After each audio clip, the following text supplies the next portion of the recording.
Bakit nga ba magandang mag-invest ngayong panahon ng pandemic? Bakit po maganda mag-invest ngayong panahon ng pandemic? Magandang araw po.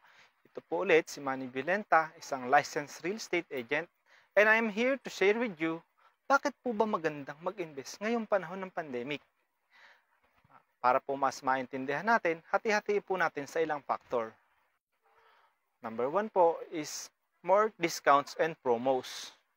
Number 2 is online reservation and online tripping. Number 3, more choices po because po sa law of supply and demand. And number 4 is the golden age of infrastructure.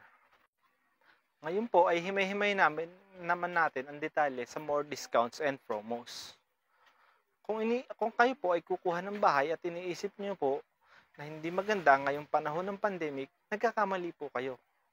Kasi po, in the near future, kung babalikan po natin ang mga nangyari ngayong 2020, ang maiisip po natin ay hindi ang COVID-19 or pandemic ang maaalala natin, kundi ang panahon 2020 kung kailan tayo nakakuha ng sarili nating bahay. Going back po sa mga more discounts and promos, karamihan po sa mga developer ngayong panahon ng pandemic ay nagbibigay po ng malaking discount sa total contract price. Yung iba naman po nagbibigay ng discount sa down payment. Yung iba naman po is nagbibigay ng promo na reserve now, pay next year promo. Ang iba naman po nagbibigay ng no down payment. So, as in no down payment po.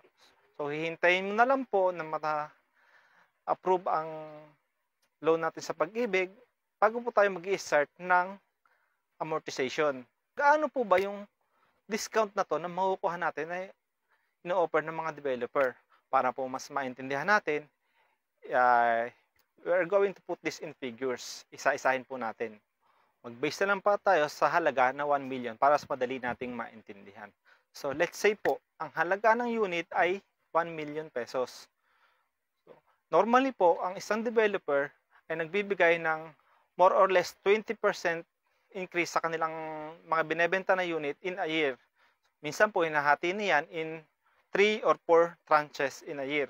So let's say po, ngayon 2020, since second quarter ng 2020, hindi pa po nagbibigay ng increase sa mga developer kasi nga po, panahon ng pandemic ngayon.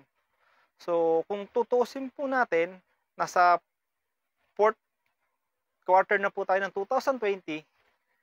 So, from balit 3 tranches na po hindi nagbibigay si developer.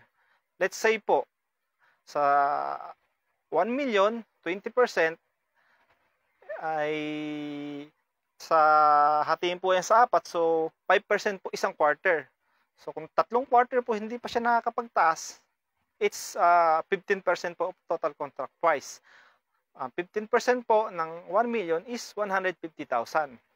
So, kung ang panahon po na normal situation ngayon, ang 1 million po ay maaari nagkakahalaga ng 1,150,000. Wherein, sa panahon ngayon ng pandemic, ang halagang 1 million ay nagbibigay pa sila ng discount. Let's say, nagbigay po si developer ng 50,000 na discount. So, ang magiging babayaran na lang po natin sa total contract is 950,000. So, from 950,000, i-compare po natin sa 1,150,000. So, ang opportunity cost po na pwede natin natipid is 200,000. Malaking halaga na po na discount natin ngayon yan sa panahon ng pandemic. Kung naiintindihan po natin at may kakayahan tayong kumuha, so, napakaganda po mag-invest ngayong panahon ng pandemic. Dito naman po tayo sa pangalawang factor, yung online reservation and tripping. Since panahon po ng pandemic, naiintindihan po yan ng mga developer. Since when in-observe natin ang mga government protocols like social distancing and mga quarantine protocols, so ini-encourage po natin ng online reservation. So dito po, ina-upload lang natin yung ating mga requirements, mga pipil upan po natin ng mga necessary details po and isesend po natin sa ating mga respective na agent po. So yan po, ipaprocess niya naman kay developer at bibigyan tayo ng acknowledgement receipt while nakapili po tayo ng unit sa binebenta ng ating mga agent. And then, binibigyan po tayo ng mga videos tungkol po sa loob ng mga unit na binebenta and even the vicinity po at mga direction kung paano makakarating. Let's say po, from Manila to Cavite, Manila to Batangas, to the specific location po hanggang sa loob ng unit natin mismo. Explain naman na po natin ngayon ang third factor, which is more choices because of law of supply and demand. So, alam naman po natin na pandemic ngayon is marami po ang mga developer at maraming supply, we have less clients. Sabi nga po ni ERAP is law of supply and demand lang yan. Pag mataas ang supply, kakunti ang demand, mababa ang presyo.